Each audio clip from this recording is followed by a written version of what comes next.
হে everyone, আমি শিউলি।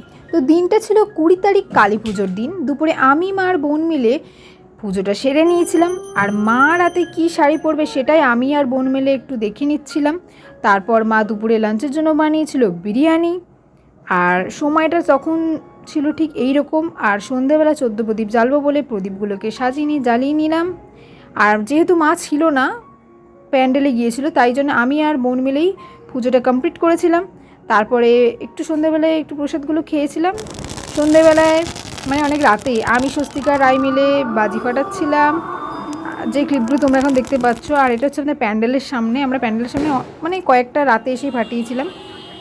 আর তোমাদের কালী পুজো কেমন কাটলো অবশ্যই তোমরা কমেন্ট করো। আর লাস্ট আমরা ফানুসটা ওড়ালাম, দেখো। তো তোমাদের মিনি ব্লগটা কেমন লাগলো? তো আজকের মতো বাই।